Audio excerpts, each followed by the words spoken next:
ఈరోజు మన వాక్య ధ్యానాంశము జీవాహారము. అందుకు యేసు వారితో ఇట్లనెను, జీవాహారము నేనే. నా యొద్దకు వచ్చువాడు ఏమాత్రము ఆకలిగొనడు. నా యందు విశ్వాసముంచువాడు ఎప్పుడును దప్పిగొనడు. యోహాను సువార్త 6వ అధ్యాయము 35వ వచనం చూస్తే వాక్యం మనకి అర్థమవుతుంది. జీవాహారాన్ని నేనే. నా యొద్దకు వచ్చేవాడు ఏమాత్రమును ఆకలిగొనడు. నా యందు విశ్వాసముంచువాడు ఎప్పుడు. మానవ జీవితంలో బలహీనలమవుతూ ఉంటాం. జీవిత యాత్ర కొనసాగించేటప్పుడు మన ఆత్మల ఆకలిగొని నీరసించిపోతాయి. అనేక సార్లు మన హృదయాలు కావలసిన ఆహారాన్ని దేవుని దగ్గర సంపాదించుకోవటం మరచిపోయి నిర్లక్ష్యం చేస్తాం. నేను జీవాహారాన్ని అని యేసు ప్రభు చెప్పాడు. ఈ ఆహారాన్ని ఎవడు భుజిస్తాడో వాడు నిరంతరం జీవిస్తాడు. జీవాహారం అంటే జీవించే ఆహారం, జీవాన్నిచ్చే ఆహారం. వేదాల్లో కూడా దేవదూతలు తినే తిండి అని, అమర్చమైన ఆహారమని, అమృతమని కొన్ని ప్రస్తావించబడుతూ ఉన్నాయి. ఇవన్నీ మానవుల్లో ఉన్న మహాతృష్ణకు, ఆకలికి సూచనలు. ఇలాంటి మానవ తృష్ణను, తీరని దాహాన్ని గురించి ప్రభు మాట్లాడుతున్నాడు. నేను లోకానికి వెలుగును, నేను జీవాహారాన్ని, నేను మంచి గొర్రెల కాపరిని, నేనే మార్గమును సత్యమును, నేనే పునరుద్ధానమును జీవమును, నేనే ఆదియు అంతమునని చెప్పిన యేసు స్వామి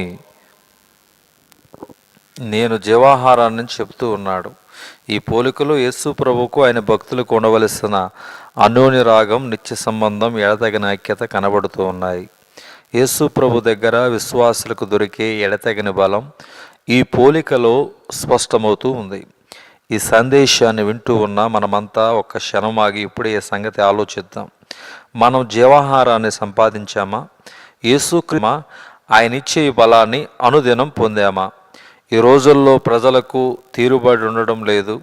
దైవ సహవాసానికి, ప్రార్థనా ధ్యానాలకు మౌనంగా దేవుని దగ్గర గడపడానికి మనకు సమయమే దొరకటం లేదు. దేవుడు మన హృదయాలతో ఏమి చెబుతున్నాడో వినడానికి మనకు వ్యవధి లేదు. మన హృదయాలలో కలిగే తొందర, ఆందోళన చల్లారి నెమ్మది కలగాలంటే ఆయనే మన హృదయాలలో ప్రవేశించాలి. ఈ పని యేసు ప్రభువే చేయగలడు. ఆయనే మన ఆత్మల ఆకలిని తీర్చగలడు. నేనే జీవాహారాన్ని, ఈ ఆహారాన్ని తినేవాడు ఎన్నటికీ ఆకలి కొనడని కూడా యేసు ప్రభు అన్నాడు.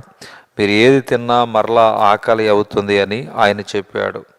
అపోస్తుడైన పౌలు యేసు ప్రభు పరలోకానికి వెళ్ళిపోయిన చాలా సంవత్సరాలకు ఒక చక్కని ఉదాంతాన్ని చక్కగా వ్రాసిపెట్టాడు. ఇది ఎంతో అందమైన భక్తిపూర్వకమైన సంఘటన.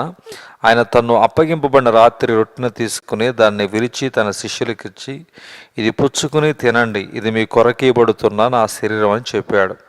అలాగే భోజనం అయిన తర్వాత ఆయన పాత్రను తీసుకుని దాన్ని వారికిచ్చి, దీనిలోనిది మీ అందరూ త్రాగండి, ఇది మీ పాపక్షమాపణ కొరకు చెందింపబడుచున్న నా రక్తం వలన క్రొత్త ఒడంబడిక అన్నాడు.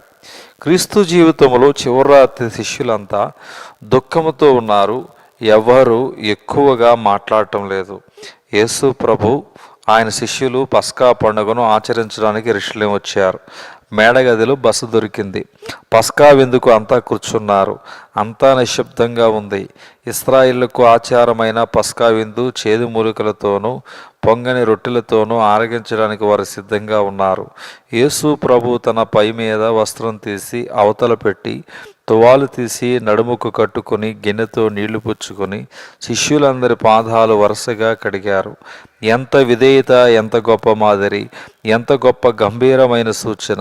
నేను మీకు చేసినట్టే మీరును ఒకరికొకరు ఇలా పరిచర్య చేయండి అని చెప్పాడు.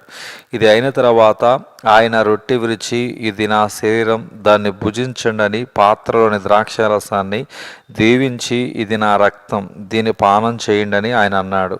ఇందులోని గంభీరమైన అర్థాన్ని, ఆధ్యాత్మిక అర్థాన్ని వివరించడానికి భాషలు చాలవు.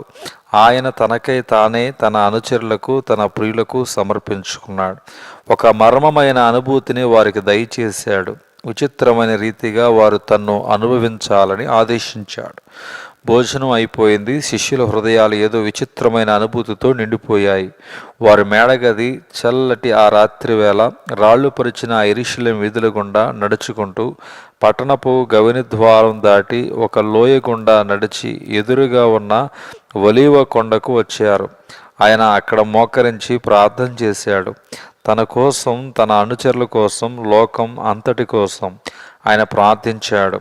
ఆయన తన ప్రాణాన్ని లోకం కోసం అర్పించాడు. లోకములో ఉన్న పాపం కోసం తన ప్రాణాన్ని బలియాగం చేశాడు. నేనే జీవాహారాన్ని అని ఆయన చెప్పాడు. ఆయన రక్షించిన వారికి ఆకలి ఉండదు, మరణం ఉండదు. ఆయనే నరులకు ఆకలిని తీర్చగల ఆహారం, దప్పిని తీర్చగల నిత్య జీవజలం.